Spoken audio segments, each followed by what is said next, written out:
भएकाहरू हो बुद्धि लिएर आउनुहोस् आइडिया भएकाहरू हो आइडिया लिएर आउनुहोस् राष्ट्रिय आविष्कार केन्द्रमा आउनुहोस् अनुसन्धान गर्न आउनुहोस् नयाँ नयाँ विचार नयाँ नयाँ आइडिया लिएर आउनुहोस् अनुसन्धान गर्नुहोस् उद्यमी बन्नुहोस् उद्यमी बन्नुहोस्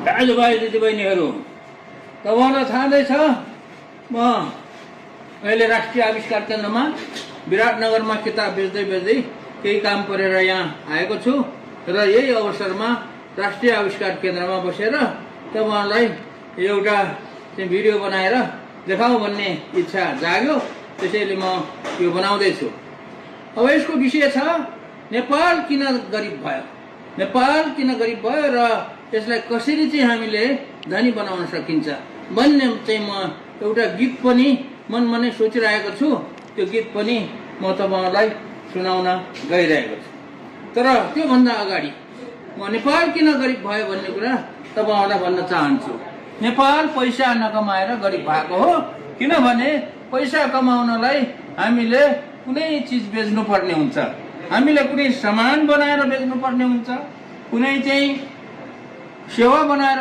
बेच्नु पर्ने हुन्छ हामीले केही पनि सामान बनाएर बेच्न सकेका छैनौँ हामीले बुद्धि पनि बेच्न सकेका छैनौँ हाम्रो बुद्धि भएका प्रतिभाहरू प्रशस्त छन् तर हामीले बुद्धि पनि बेच्न सकेका छैनौँ हामीले अरूलाई चाहिँ श्रम बेचेका छौँ र त्यो श्रम चाहिँ देशमा खर्चेका छैनौँ त्यसैले पैसा कसरी कमाउने भन्ने कुरा तपाईँहरूलाई म भन्न चाहन्छु त्यो भनेको पैसा कमाउनको लागि यो राष्ट्रिय आविष्कार केन्द्र जस्ता अनुसन्धान केन्द्रहरू इनोभेसन सेन्टरहरू देशमा धेरै नै बन्नुपर्छ र यहाँ चाहिँ विभिन्न किसिमको त्यहाँ सामानहरू बनाउनु पर्छ बेच्नु पर्छ आयातलाई कम गर्नुपर्छ सक्यो भने निर्यातलाई बढाउनु पर्छ त्यो कसरी हुने यहाँ भइरहेको छ भन्ने कुरा म गीत गाएर तपाईँहरूलाई चाहिँ म सुनाउन चाहन्छु ल त्यसैले अनुसन्धान गर्नको लागि तपाईँहरूलाई कुनै नयाँ चिज बनाउन इच्छा छ तपाईँहरूसँग सिप छ आइडिया छ भने राष्ट्रिय आविष्कार केन्द्रमा आउनुहोस् आएर तपाईँले विभिन्न चिज बनाउनलाई प्रयास गर्नुहोस् अनुसन्धान गर्नुहोस् यहाँ हेर्नुहोस् हाम्रो भीम बहादुर भाइले यहाँ चाहिँ अनुसन्धान गर्न र के बनाउन थालेको छ र हेर्नुहोस् यहाँ आएर अनुसन्धान गर्नलाई के बनाउन थालेको छ तपाईँलाई देखाउन चाहन्छु आउनुहोस् आउनुहोस् आउनुहोस् दाजुभाइ दिदीबहिनी आउनुहोस् यहाँ मानव र भरतले एउटा मसिन बनाउँदैछ प्लास्टिक पोल्ने मसिन बनाउँदैछ यसरी कुनै चिज बनाउनुहोस् अनि पैसा बेचेर पैसा कमाउनुहोस् ल आउनुहोस् आउनुहोस् दाजुभाइ दिदीबहिनी आउनुहोस् दाजुभाइ दिदीबहिनी म तपाईँहरूलाई यहाँ एउटा भाइ किरण भाइले गरेको काम कुरो देखाउन चाहन्छु ल आउनुहोस् किरण भाइले यहाँ प्लास्टिकलाई पेलेर विभिन्न चिज बनाउँदैछ प्लास्टिकलाई पेलेर फर्निचरको सामान बनाउँदैछ यसरी पैसा कमाउनुहोस् ल किरण भाइ बल गर्नुहोस् ल हेर्नुहोस् दाजुभाइ दिदीबहिनी हेर्नुहोस् आएर भाइ बहिनीहरूले विभिन्न चिज बनाएको हेर्नुहोस् यो धुप बनाउने मसिन चिया सुकाउने मसिन कोदो झार्ने मसिन अनि यो अरू मसिनहरू हेर्नुहोस् यहाँ बनेका मसिनहरू भाइ बहिनीहरूले आएर यसरी दिमाग लगाउनुहोस् बुद्धि लगाउनुहोस् सिप ल्याउनुहोस् यस्ता सामान बनाएर बेचेर पैसा कमाउनुहोस् हो दाजुभाइ दिदीबहिनी हो कुरा बुझ्नुहोस् सुन्नुहोस् दाजुभाइ दिदीबहिनी हो राष्ट्रिय आविष्कार केन्द्रमा आएर यस्ता यस्ता मसिनहरू बनाउन प्रयास गर्नुहोस् बने भन्छ नभने केही हुँदैन र आउनुहोस् बन्यो भने व्यापार गरेर पैसा कमाउनुहोस् ल आउनुहोस् दाजुभाइ दिदीबहिनी हो आविष्कार केन्द्रमा बनेको व्हील चेयर हेर्नुहोस् यस्ता व्हील चेयरहरू चाहिन्छ भने गर्नुहोस्। आविष्कार केन्द्रमा बनेको टपरी जुना टपरी बनाउने मसिन हेर्नुहोस्। बाँसको सिल्का बनाउने मसिन हेर्नुहोस्। राजु भाइलाई पनि हेर्नुहोस्। राजु भाइले धेरै यहाँ चिज बनाइरहेको छ। ल आउनु आउनु आउनु पैसा कमाउन आउनुहोस्। पैसा कमाउन आउनुहोस्।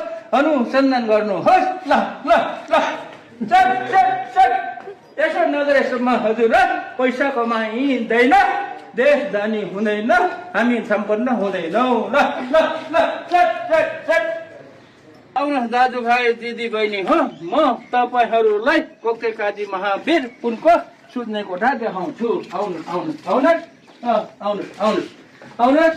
महावीर पुन गोक्ते काजी सुत्ने कोठा यही हो। सुत्ने टेन्ट यही हो। ल आउनुहोस् महावीर पुनको सुत्ने कोठा हेर्नुहोस्। ल नमस्कार छ दाजुभाइ दिदी बहिनी। हाम्रो मैकानिकल अनुसन्धान केन्द्रका भाइ माधव र टङ्कको काम गर्ने कोठा हेर्नुहोस्।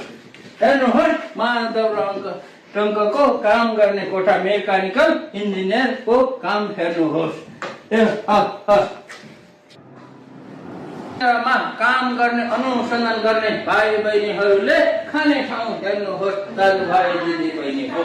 कोही यहाँ भोकै हुनु पर्दैन, खाना चाहिँ टन्नै पाइन्छ। खाना पकाउने ठाउँ हेर्नुहोस्। खाना पकाउने मान्छे सबजनालाई पनि हेर्नुहोस् हेर्नुहोस् हेर्नुहोस्। हाम्रो किचन नै यही हो। खाना खाना टन्नै पाइन्छ, कोही भोकै हुनु पर्दैन। धन्यवाद। इलेक्ट्रोनिक इन्जिनियर राम चौधरीको ठाउँ हेर्नुहोस्। यहाँ उसले बनाएका चिजहरू हेर्नुहोस्। इलेक्ट्रोनिक्सका सामानहरू बनाउने ठाउँ हेर्नुहोस्। भाइ दिदी बहिनी हो ठाउँ हेर्नुहोस्। बायोमेडिकल हाम्रा बायोमेडिकल इन्जिनियरहरूले काम गर्ने ठाउँ हेर्नुहोस्। उनीहरूले बनाएको विभिन्न चिजहरू हेर्नुहोस्। बायोमेडिकल इन्जिनियर सेक्सनको कोठा हेर्नुहोस्। यो बेबी वार्डमा हेर्नुहोस्। यो जन्डिसको सामान, जन्डिसबाट बचाउने सामानको अनुसन्धान गरेको हेर्नुहोस्। यहाँ चाहिँ विभिन्न किसिमका अस्पतालका सामानहरू, बिग्रेका सामानहरू मर्मत गरेको हेर्नुहोस् दाजुभाइ दिदी बहिनी हो। ल आउनुहोस् आउनुहोस्। यहाँबाट काम गर्ने ठाउँ हेर्नुहोस्।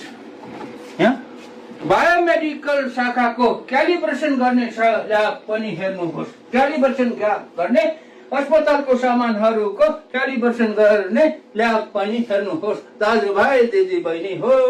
दाजुभाइ दिदी बहिनी हो। चट चट चट हेर्नुहोस्। यहाँ चाहिँ ल्याबमा काम गर्ने, रिसर्च गर्ने, अनुसन्धान गर्ने ठाउँ हेर्नुहोस्। अनुसन्धान गर्ने कफी खाने ठाउँ हेर्नुहोस्। वीरगञ्जमा कृषि औजार कारखाना चलाउनलाई किताब चाहिँ बेचेको हेर्नुहोस्। किताब बेचेको हेर्नुहोस्। किताब बेचेर आएको पैसाले वीरगञ्जको कृषि औजार कारखाना चलाइरहेको छ। वीरगञ्जमा आएर औजार बनाउनुहोस्। औजार बनाउनुहोस्। बुद्धि भएकाहरू हो बुद्धि लिएर आउनुहोस्। आइडिया भएकाहरू हो आइडिया लिएर आउनुहोस्। राष्ट्रिय आविष्कार केन्द्रमा आउनुहोस्। अनुसन्धान गर्न आउनुहोस्। नयाँ नयाँ विचार, नयाँ नयाँ आइडिया लिएर आउनुहोस्। अनुसन्धान गर्नुहोस्। उद्यमी बन्नुहोस्। उद्यमी बन्नुहोस्।